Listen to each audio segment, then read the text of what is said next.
I have the great honor today of introducing our keynote speaker. Actually, it's the second opportunity I've had to introduce him on Princeton's behalf in the last couple of months. Maybe soon time to give you a teaching gig here. I don't know, if you keep this up. It's hard to think of anybody more appropriate to talk about the issues that we're thinking about than our guest today. He has a lifetime of commitment to the issues we've been talking about. The district he's represented for the past 36 years includes many of the people directly affected by what we've been talking about, the residents of Harlem, Inwood, Washington Heights. They understand what this man has done for them in Congress over the past 18 terms. He has used every tool available to him in his own personal war on poverty. As the principal author of the $5 billion Federal Empowerment Zone demonstration program, to revitalize urban neighborhoods, he used economic incentives to bring business activity to communities of poor people. As the author of the low-income housing tax credit, which is responsible for financing 90% of the affordable housing built in the U.S. in the last 10 years, he used public resources to create decent accommodation for poor families. Through the Work Opportunity Tax Credit, which he also championed, poor people have increased access to jobs to lift them out of poverty. As the former chairman of the Select Committee on Narcotics, Abuse, and Substance and Control, he led the fight against drug abuse and trafficking. Today, he still serves as chairman of the Congressional Narcotics Abuse and Control Caucus. As a founding member and former chairman of the Congressional Black Caucus, he's helped us confront one of the worst aspects of poverty in America, its tragic linkage to race. He's fought these issues in communities across America, even communities overseas, in his battle against apartheid in South Africa, where his inclusion in the Internal Revenue Code of denial of tax credits to companies doing business in South Africa under its racist regime resulted in dozens of Fortune 500 companies abandoning South Africa.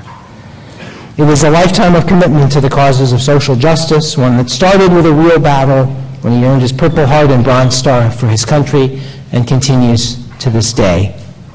Today he stands on the precipice of becoming one of the most powerful people in America's economy as the potential chair of the House Ways and Means Committee, where he and his colleagues will have jurisdiction over all of America's tax policy, its debt, as well as the vast bulk of the federal government's budget, including Social Security, Medicaid, Medicare, unemployment insurance, and the topic of today's discussion, TANF.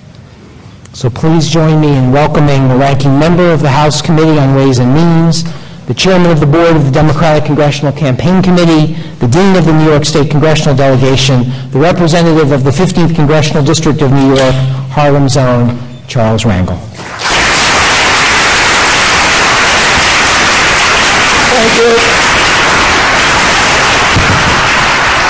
Thank you, Tony. When Tony first asked me to appear here as a guy from Lenox Avenue in the streets of Harlem that is on the brink of going back to hopefully a new Congress, I felt that I needed all of the academic labels and credit as possible so I would be able to say, I spoke at Princeton, you know. It is true that the Ways and Means Committee is the most powerful committee in the House of Representatives, and even as it relates to the Senate.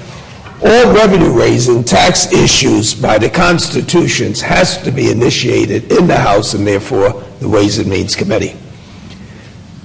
The entire tax structure comes out of the Ways and Means Committee, corporate and private, which also means who doesn't pay taxes, who gets the tax incentives, who's caught up in the tax structure. International trade, which again emanates from the Congress. The Ways and Means Committee has jurisdiction over that. The Social Security system, which is under severe attack by the administration, comes under that. We have jurisdiction over Medicare, which is the health care system for our seniors. And so when the question of poverty comes up, I am reminded that what we have to deal with in the United States is the difference between the parties. This is not political, this is academic. That the Republican Party basically believes that a small government is best for the American people. That it is not the taxpayers, it's not the government's money, it's the taxpayers' money, and the taxpayer knows how to use that money better than the federal government. That the only reason that we have a Congress is to raise the funds for national defense and to deal with those issues that the writers of the Constitution relegated to the federal government. And if they did not relegate it, it remains in the hands of local and state governments. So as it relates to Social Security and Medicare and federal programs, they do not believe that one size fits all, that the local governments should have the responsibility. So one may say, well, how do you expect them to pay for it? You pay for it because your constituents are not paying the Democratic high taxes, and so therefore it's up to the local government to determine its own priorities. And if you want them to pay for health care, Social Security, or any other social thing, demand that of your mayor and your governor. If they refuse to do it, vote with your feet. But they should not be within the federal government. Democrats, on the other hand, believe that this should not be a government where you're expected to do it on your own. That the government, as Roosevelt thought, should be there as a cushion between your pension and your retirement, not only to provide a cushion to make you more comfortable and productive as an American, but where there's a disability that's been caused, where you can no longer function, your government should be there. That where someone dies and the kids are there eligible for school, your government should be there. Where there is health care needs, we believe that there should be a universal right to health care. And so far we only got to the very poor and to the aged. And so this difference is that when it comes to the budget, we find the Republicans anxious to slash the revenues, not because wealthy people are asking for it, but as they say, starve the beast, the money's not there, you will not have Social Security.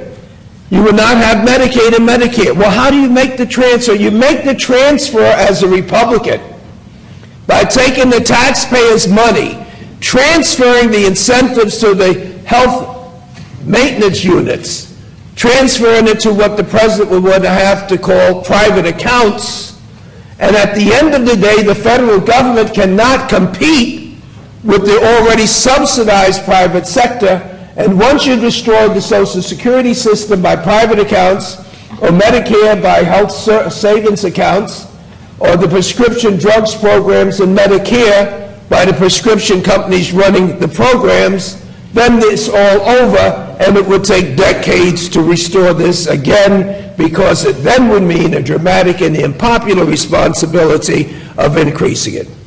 Well, I'm 76 years old. I cannot change that type of thinking around, but I understand this, that most everyone believes that what is important today is preserving our national security. And so rather than talk about social workers and bleeding hearts and helping the poor, I am now an advocate for strong national security. And poor people are a threat to our national security.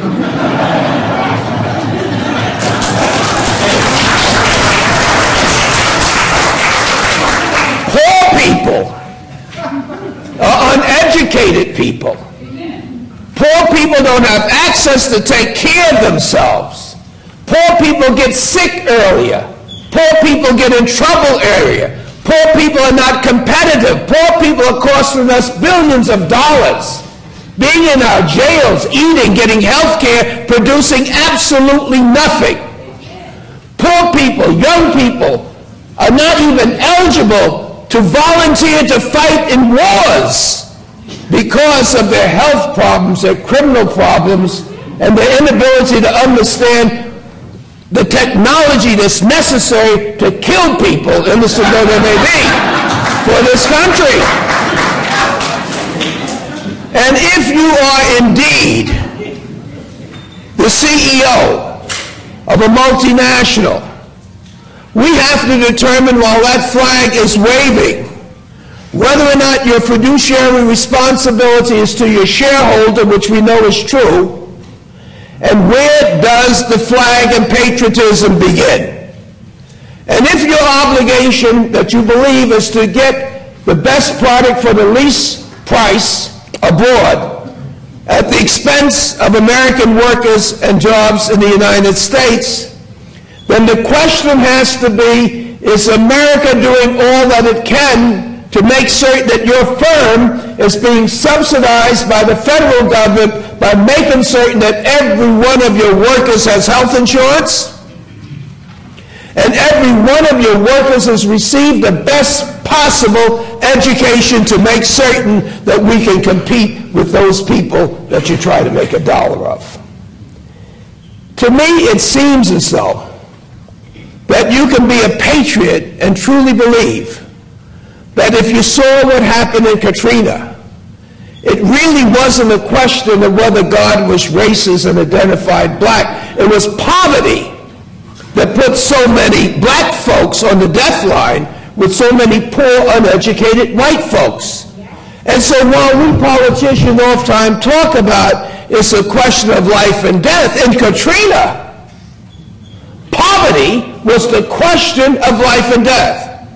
And so I asked my Republican friends, can we afford that? Not from a question of compassion, but had we invested in the Ninth Ward, would not people have been able to have the education and the resources to have left that town before the floods and the drowning and the deaths? There's a fellow from Mississippi, Gene Taylor, a white congressman. He got on the floor, he represented this area, and he cried on the floor, and he said, if only that flood, that hurricane had come 3 days later, my people would have been saved. And I asked him, what is the connection between 3 days and what would have happened? He said, what happened was 3 days later, most all of my people would have received either their welfare checks or their Social Security checks. And they would have had the money to get some gasoline, to get some trucks, to get out of town. Now, I know a lot of people believe that it's our obligation to bring peace and democracy to all parts of the world, in Baghdad and Iraq and North Korea and Iran. But if we really want to show the strength of democracy, we have to explain what happened in Katrina. We have to let them know that no matter how great we think we are, that poverty, lack of education is not even on our agenda. And so in going back to the Congress, we will have an opportunity not just to deal with questions of Republicans and Democrats. When you're poor, uneducated, lacking self-esteem, no skills, unable to take care of a family, then no one cares whether there's a Democrat or Republican that's there. But one thing is abundantly clear, that there's going to be a breath of fresh air in that Congress, as we can now look at the executive branch, the House and the Senate, and saying there must be a better way for Americans to show the light to the people of the world that are dreaming and aspiring for a higher quality of life than to show how we're running it here. And poverty is a luxury that this great country politically cannot afford, because we need the trust of friends all over the world to say that here, no matter how poor you are, for your kids at least, there is an opportunity. And this is what this country was all about. If you take World War II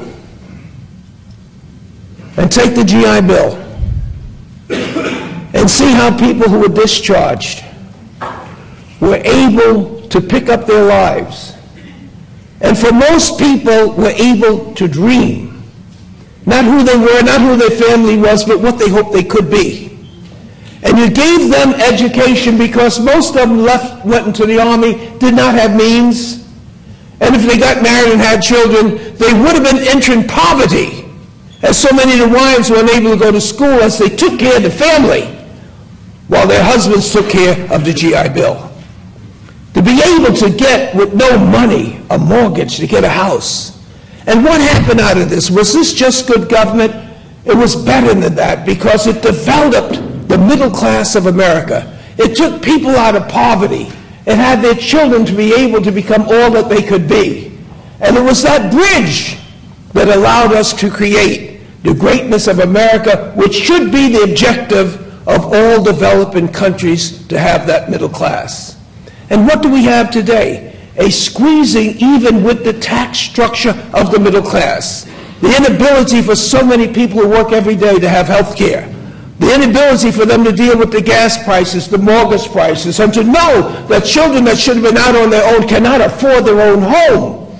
And so instead of things as historically been getting better, for the middle class, the heart of America, we're watching an economic boom for those on the highest, and every year more and more people getting into poverty. People who will then become dependent on this great government economically and not being able to take advantage of globalization, which is based on fighting subsidized workers with Republican people and the CEO class struggling against it. I know as a fact that education really works in eliminating or alleviating poverty. I was born and raised on the streets of Lenox Avenue. I did not know anybody that attended college, much less graduated. It didn't bother me at all, because I hung out on the street with young people who thought we were better than those people that were even talking about college. But at the end of the day, I went off into the Army. I got that uniform. I had that brass. I was feeling good. I had self-esteem. I had no idea, Tony, that when I went off to Korea, that the Chinese hated me so much that they would shoot me, try to kill me, and I asked Jesus, if I got out of that, you have no problem with me. And between you and me, I haven't had a bad day since I got out of it. But when I got out with a pocket full of money and looking good with the self-esteem, the one thing that was missing was I didn't have a high school diploma. Amen. I thought that I didn't need it. I was a crackerjack rifle shotsman. I was a sergeant. I could take a 75-pound artillery shell and have it directed on the enemy 7 miles away through the Fire Direction Center. I was somebody important. When I went down to get a job, they asked what could I do, and you know how that ended. I was right back in the garment center where I started. So one day, they loaded me up with the hand truck with all of these boxes that was there. It was raining. The boxes went all over 36th Street and 6th Avenue. The cop was cursing me out, former Sergeant Charles Rangel, you know. Kurt said, get it off the street or he's going to arrest me. I went straight to the Veterans Administration, said something's wrong with this picture. They did not know who I was. Ironically, I looked at all these white faces. It turned out that everybody at the VA were World War II veterans. They had no idea what the hell I was talking about, that I got shot by whom. It took a long time, and then finally, I won. And they gave me an aptitude test and told me I should be an undertaker or electrician. I said, you got the wrong test here, you know? And I said, I took my rosaries, Catholic Charity gave the test, something's wrong. And they said, no, you're a high school dropout. You know, you cannot go to college and you don't have enough time. And I said, I'm staying here until we find some time. So finally, after 6 months, they asked me, what is it you want, Rangel? What is it you want to be? I was crushed. For a young man not even to know enough to know what he or she wants to be happens to be the greatest sin of all. I had nothing even to dream about. And I stood absolutely bewildered in trying to get some answer to catch up with my aggressiveness. I had won. My grandfather was an elevator operator at the criminal court building. He'd worked there for 33 years. And he survived automation. He was important. He wore that uniform going to work, off to work, on the job. He had seniority. He had the elevator that took up the district attorneys and the judges. And he wasn't the kind of guy that says, I love you, but, you know, and social workers, you understand that. And I understood it. I didn't ask for a whole lot of love, you know. I just wanted to get out of Lenox Avenue. But I knew one thing. While he never appeared to like people, when those judges and lawyers and DAs were to come in, you would think Jesus Christ, all the excitement in the world. So I told the guy I want to be a lawyer. And he told me how much time I had and what we had to do and how they had to digest it, and we did it. And went home and told my grandfather, I'm going to be a lawyer. I don't know when he stopped laughing. But I know one thing, before he died, I was an assistant district attorney in that damn building that he was the elevator operator. And about 3 months ago, I got a call from a guy named Emerald Blue. He said he enlisted in the Army in 1948. He went to Fort Lewis with me, that he went to Korea with me, that I wouldn't know him, but he knew who I was, and that he never got his disability because they said he wasn't in Korea, and I knew he was there, and he needed help. So I figured it's another one of those cases, you know, we have a lot. I said, sure, Mr. Blue, I understand, Mr. Blue. I'll call. What the heck? It's only a telephone call. I called the guy. I said, there's a fellow named Emerald Blue. Is this Congressman Rangel? I said, yeah. He says, thank God. I thought the guy didn't know you. I said, I don't know him either, but everything he says is where I was and where he was. He says, that's all we need. He's going to get compensated for 50 years that it was denied because they couldn't find the papers that were burnt and that all they needed was verification for me. He called me so excited. He wanted to thank me and bring me a present of people in the old outfit, pictures he had. So how can you say no? So I take him to the members' dining room, and we talk for a couple of hours. And finally I asked him, I said, Blue, how long did you know I was in the Congress? His jaw dropped, and he looked at me and he says, Rangel, it's difficult to say this, but you were such a screw-up, it was hard for me really to believe it was you.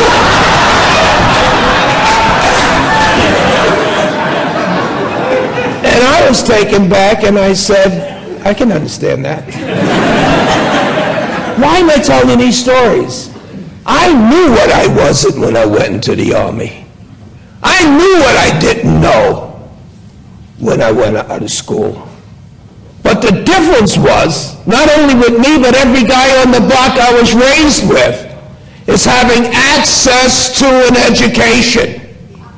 And I am saying that if the Army can take you and teach you anything, there is no reason with a national commitment that we can't take every child we have and make them better than they are, to make them productive, make them believe in themselves, and therefore make them believe in this country. One of the reasons that I accepted this invitation is that it's going to be more than political will. It's going to take people to understand that this federal government would only do what they're mandated to do. If you bring the politicians of goodwill with those in the academic fields, with those that have the responsibility, we don't need any welfare system in this country.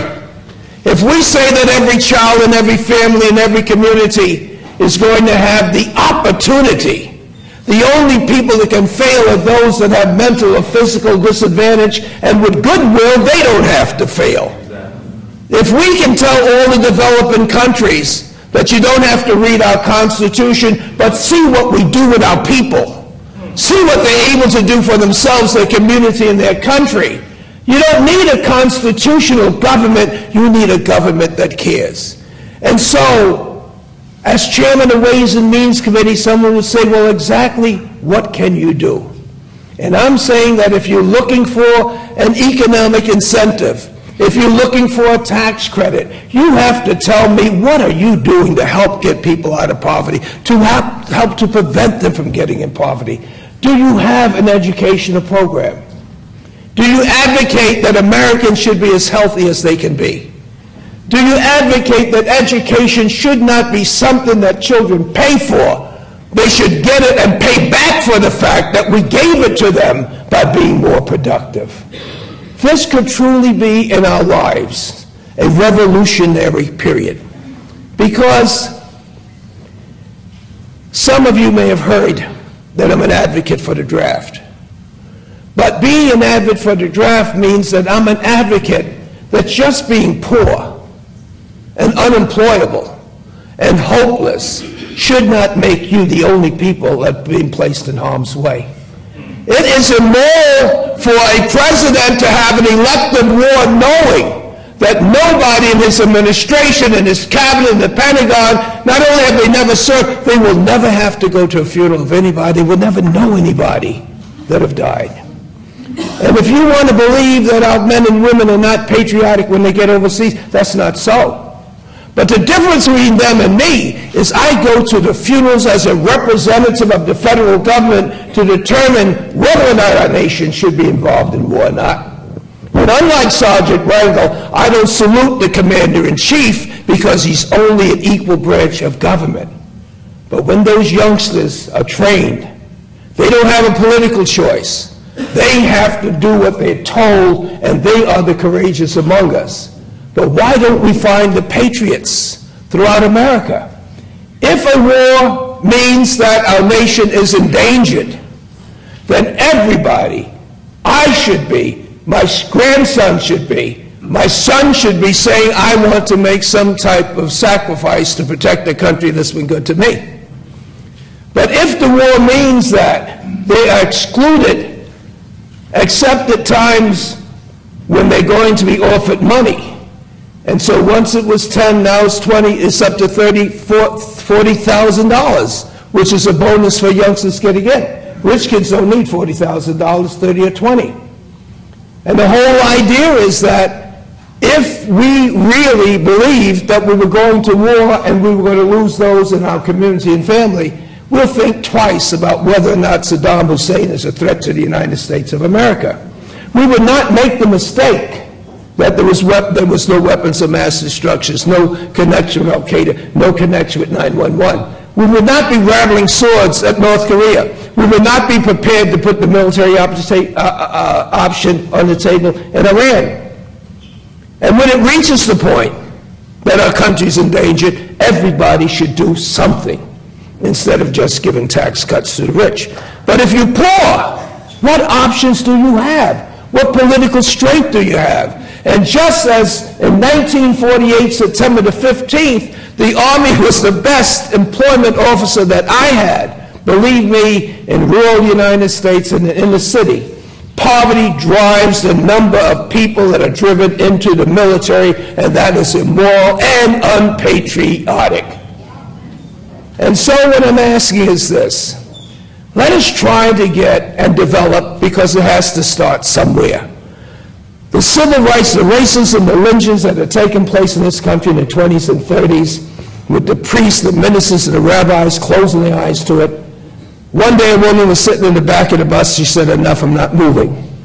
As a result of that, they formed a boycott. Along came Dr. Martin Luther King, television, the dogs and the kids and the hoses, and people being murdered. And then all of America said, hey, I always did think it was important. Perhaps now is the time for us to mobilize. And all over this great country, whites, blacks, Jews, and Gentiles got together. And collectively, they were not only able to stop the murders, but they changed the voting laws.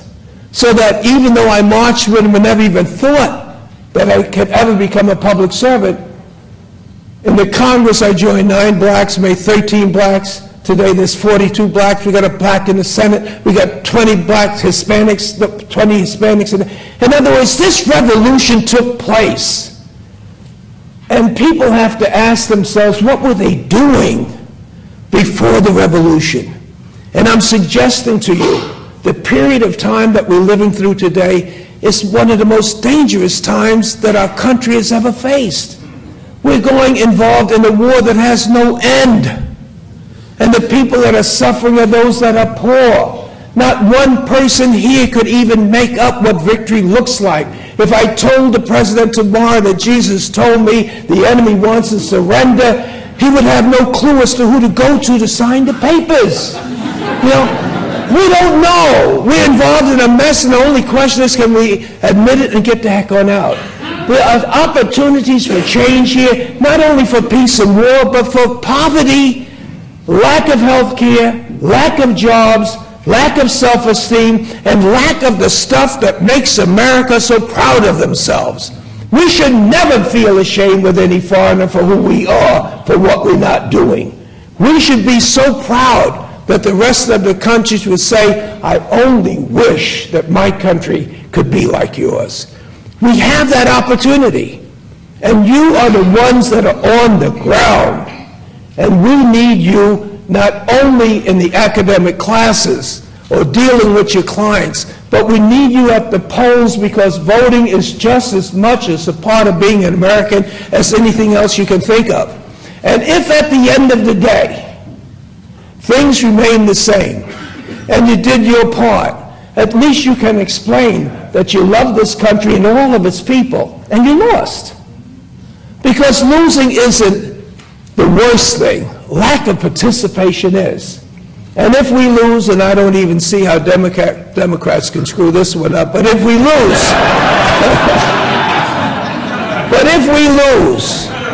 and you didn't participate, it's not just how you feel about yourselves, but your kids may ask you, when the war was going on, the corruption was going on, these things were happening, did you participate? Were you part of the problem, part of the solution? I hope, Tony, that this is the beginning of a partnership where whatever power I may get in the Ways and Means Committee, that I can serve as a partner with you as we bring that together to get a national program to be able to say there is another way, and people who deal with it every day, that don't deal with war but deal with peace. They deal with people, they deal with aspirations, they deal with dreams, they deal with making Americans want to be, and the politician wants to be on that side. Now back home on the streets of Lenox Avenue, people are asking me, who used to call me Charlie, that if you become the chairman of Ways and Means Committee, do we really have to call you Mr. Chairman? And I haven't given a lot of thought to it, but my answer was that, no, you don't have to call me Mr. Chairman, because I don't want to really be treated any differently than any other world leader. So on that note, I thank you for this opportunity, and if there's any questions, I'll be glad to try to answer them before I have to leave. Thank you so much.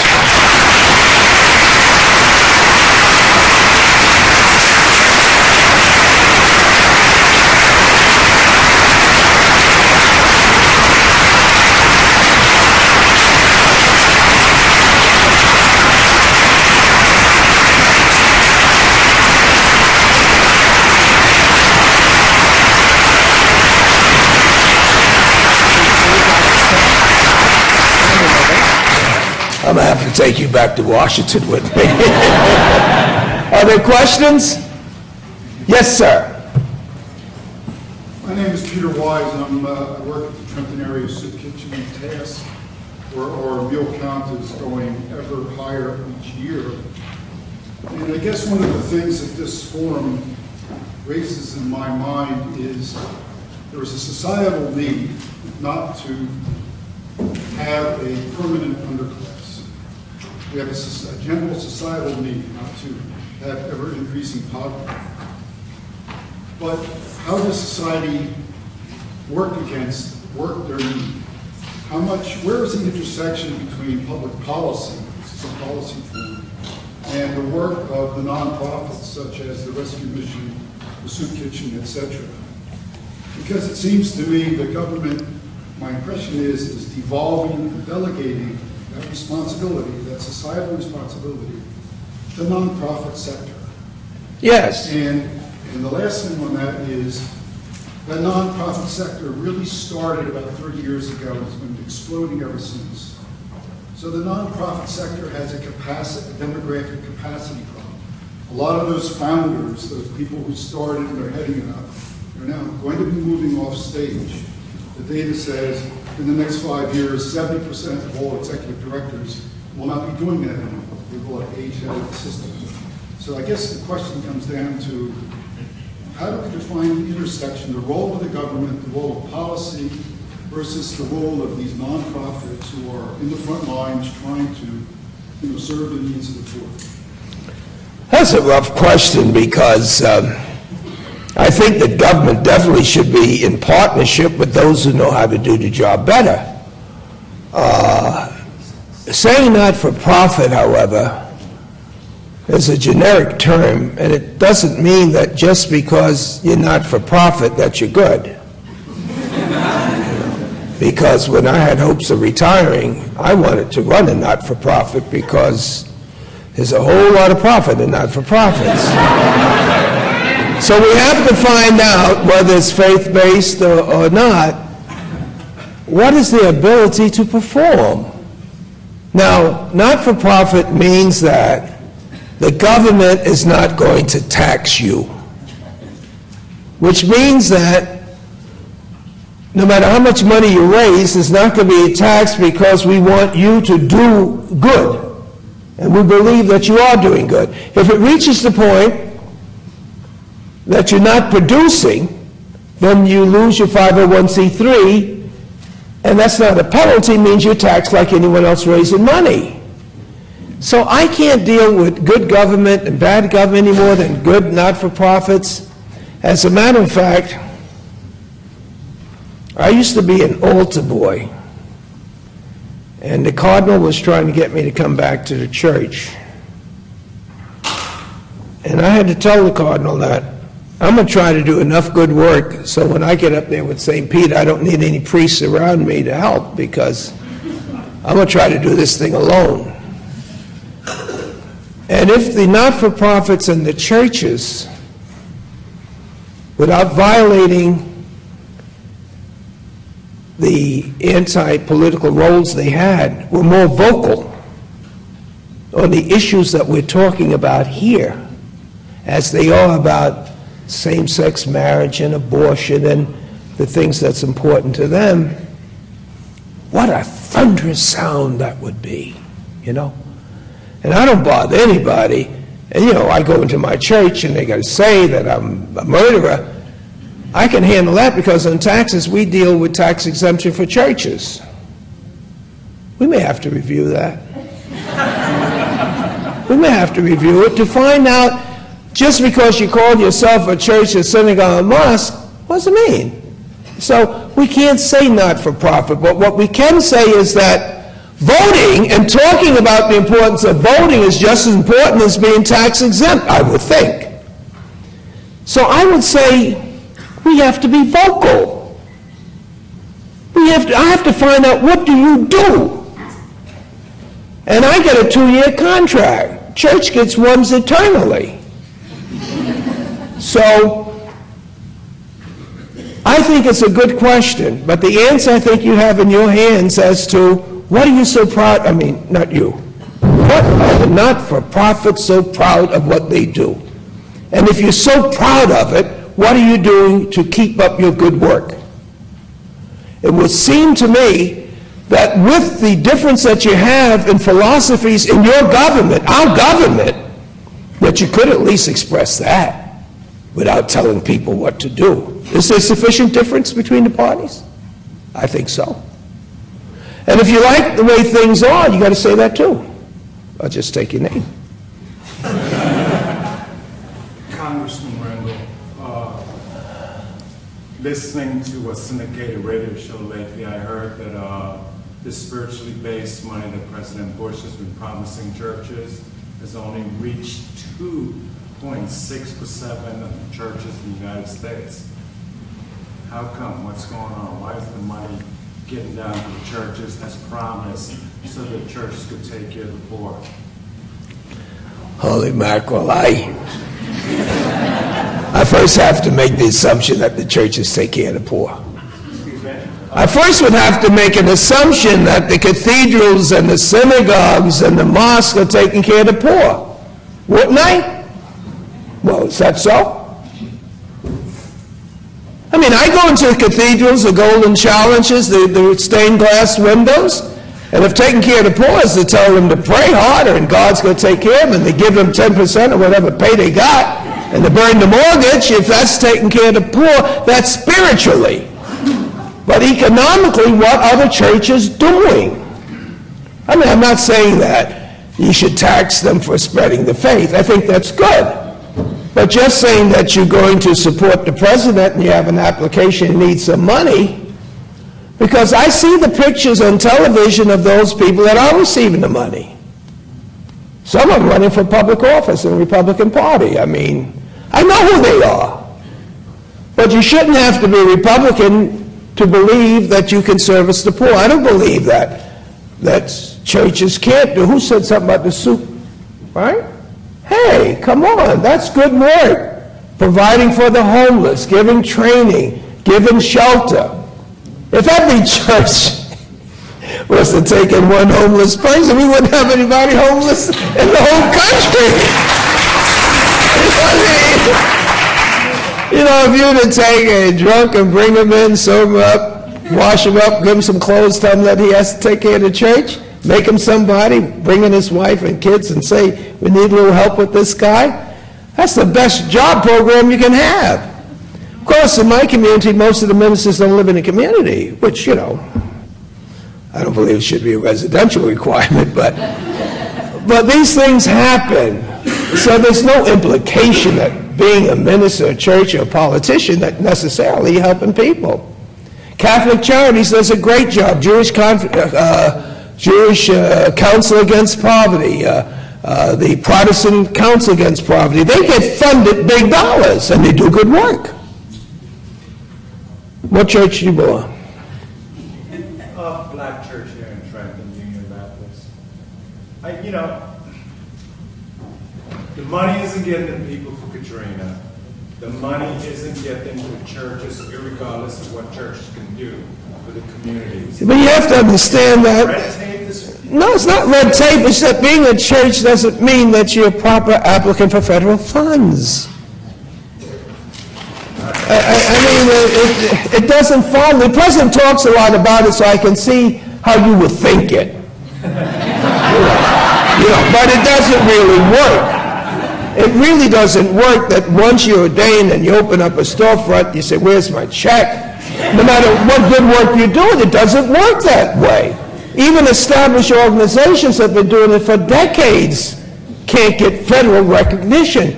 The best that your church can and should be doing is working locally with organizations that have a reputation for producing and saying, I want to help too. And you would need funding, not funding, but you would need funding to do what you want to do. And you work with them. So the federal government, unfortunately, or fortunately, whatever the case may be, they don't take an application from the churches except in a very political way. Yes, ma'am. I wanted to ask you about any direction or trend towards a stronger federal system. TANF is really a state-controlled system. Do you see any change in that? Say if you were the chairperson of the Ways and Means? The most dramatic thing that has happened, and President Clinton was a party to it, that the whole thing that the Republicans wanted and he promised was to change welfare as he knows it, but what it meant was to end welfare as an entitlement, to end the federal government's obligation to welfare. And what it means is that instead of saying that all you have to do is be poor to be entitled, it means that the states will determine the entitlement and we will put restrictions on what the states can do. But it's not automatic. There are 3 entitlements. It used to be welfare, that's knocked off. They're going after Social Security with private accounts, and they're going after Medicaid and Medicare. But they promise openly to eliminate entitlement. So basically, the state is responsible for welfare and is funded in part through TANF and the federal government. Any other questions? Yes, ma'am? Last question. I got three, and then got to go. Sir, before your arrival, the word education was mentioned one time. Within your speech, you said the word education 10 times, which leads me to believe that you're a firm advocate for educating people. Educating people would raise the poverty line because if you're educating, you have more money. Do you feel that making education should be a mandate for people on welfare so that they can get a high school diploma, therefore they will make more money, and that would raise the poverty line? I don't know how you can make someone get an education, but if you mean making certain that they have access to education, you're 100% correct. But most of what I was talking about is using education as a preventive measure so that people would not have to even think about going to welfare. One, two. Well, I was going to follow up on what she just said, which is I was very moved by your description of your experience after you got out of the Army. And I wanted you to talk briefly about the difference between, it's perfectly okay if you're on welfare, pick up dead dogs on the highway, and that counts as work. But going to college to learn something so you can support your family no longer can count as work under any circumstance. It's ridiculous. It's ridiculous. I'm now developing programs in the city where we're paying kids to go to get a training so they can not go on welfare. Since the public school system is not providing enough training for them to get a job, we're going to the people who want these people trained to help us to get the money to train them. And they don't need anything except something to get by so that they can be. There's no question that in most countries education is free and the government benefits. So I agree with you, and I agree with you that not only, I hate saying this, a substitute for work, but it should be the incentive that's necessary so people would not have to be dependent. I have two questions. One. Give me your best shot. I have to go. I'll speak very quickly. I want you to know about New York City has a thing now with housing requirements. How do you feel about that? And is there anything that you're prepared to do about that? With the people living in NYCHA? Yeah, well, it's my amendment that successfully removed the work requirement from public housing, and then the Republicans, what's her name, Sue Kelly from the 19th Congressional District in New York, put it back in. And so it makes a difference whether you have the votes. I think it's insulting to determine work as whether or not you qualified for public housing. It's insulting, and it's a class thing, and the people that determine your ability to work is so subjective that it allows full families to be homeless as a result of it. It's just wrong. And Sue Kelly, remember the name, she's up for re-election. Okay, gang!